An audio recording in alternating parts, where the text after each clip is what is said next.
Hi there YouTube, my name's James. Today I'm just going to take you for a quick walk around my gaming collection of retro and some modern games. Now I've been on YouTube for quite a long time, sort of obviously subscribing to other people's channels, and there's some awesome collections out there. You know, mine's getting there. It's fairly large, but I thought it was a bit unfair obviously watching everybody else's videos and not getting involved myself and putting up the collection that I've built up over probably the last six or 7 years. So I'll take you for a walk around my games room now. Okay, let's have a look in the games room then. Good light. Okay, so this is the games room, and I'll give you a quick tour. So I've got various consoles on this shelf from across the entire board, to be honest. N64s and lots of variations of the PS1. I do collect most of the different consoles. There's nothing I don't really collect, to be honest. Right down to sort of the old Scramble and a few of the Tomitronics that I had as a kid. And then in the middle here I've got my unit that's got a few consoles on the top and a couple of the sort of old Amiga and Ataris on this side, and across the other side various other consoles. Then lots of my memorabilia, so just bits and pieces I've picked up over the years, most of which is gaming related. There's a couple of odd bits up there that are just sort of childhood stuff that I've either found or bought again. Then across to the top I've got all my Saturn bits and pieces. Most of the games I collect tend to be boxed, but things like the Atari 2600 stuff on that shelf is it's more and more difficult to come across boxed, or you have to pay quite a lot of money.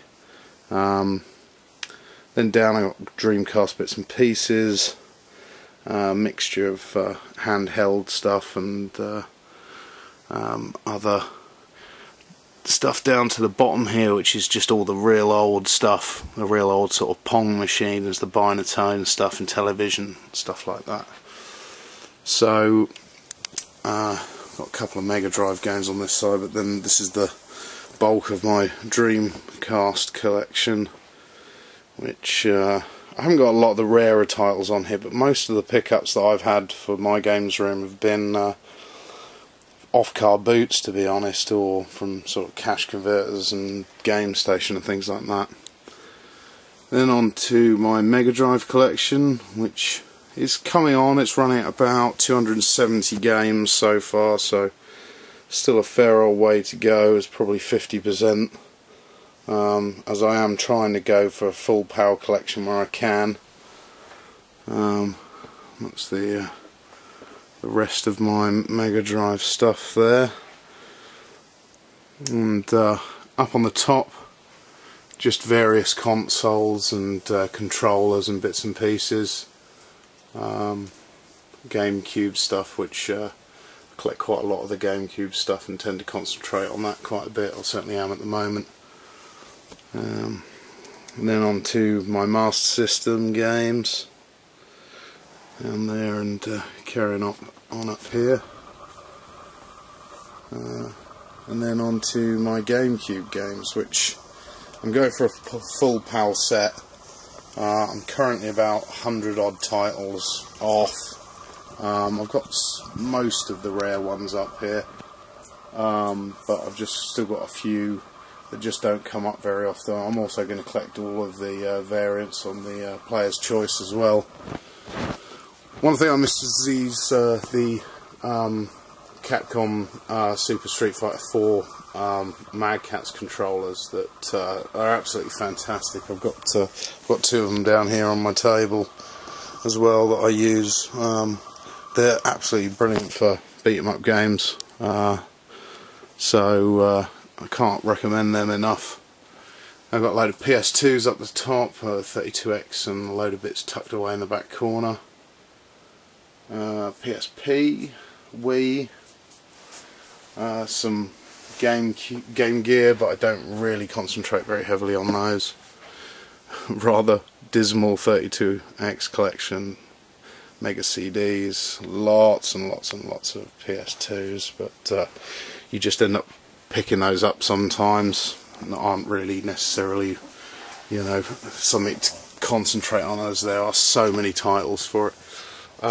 Game Boy stuff, I've got all the colours here. I've still yet to pick up a Pokemon variant, but lots of different versions, a couple of different DS's that I've picked up as well, and then across the top here I've got a whole mixture of Game Boy Advanced and standard Game Boy with NES games across the top, box ones at the end, and then right at the end, if I come round, is my DS collection as well.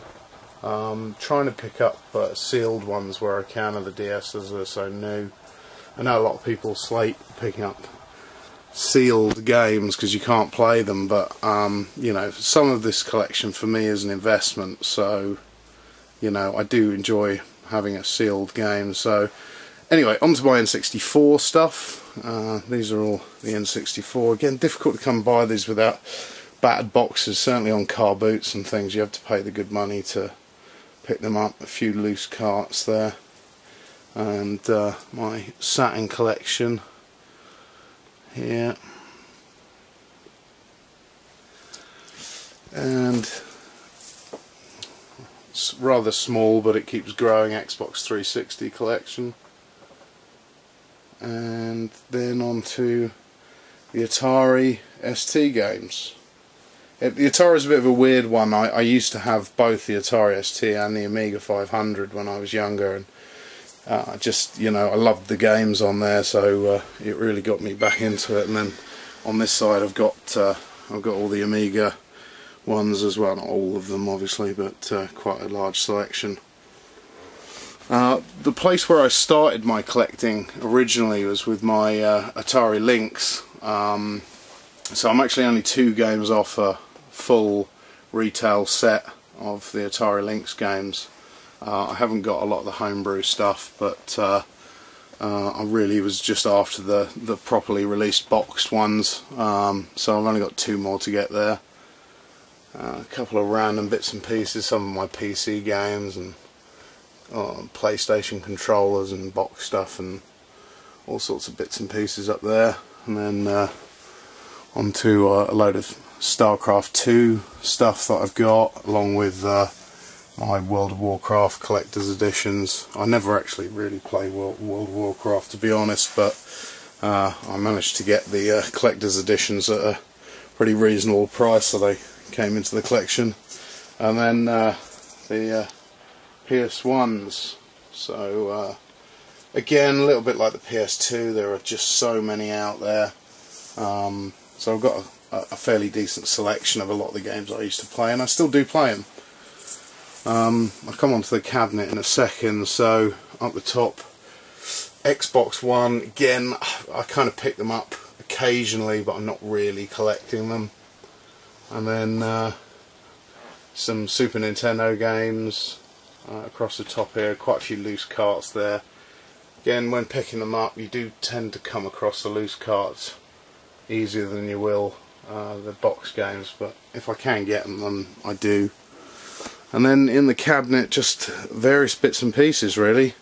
A lot of the Game & Watch, well, not a lot, 3 the Game & Watch games, a few of my sealed sort of Zelda bits and pieces, Super Mario, Golden Sun, and then some of my favourite, apart from the international cricket on the top, that's not, it's just chucked in there because I had nowhere else to put it, favourite Super Nintendo and N64 games that are pretty decent boxed stuff that I've picked up, and then randomly just sort of filled out with a couple of other bits of retro gaming hardware and games that are just in the display box. And then down here is my guitar and Guitar Hero 2 demo kit that I managed to pick up. Kind of interesting. It was the one that sent to all the stores for the PlayStation 2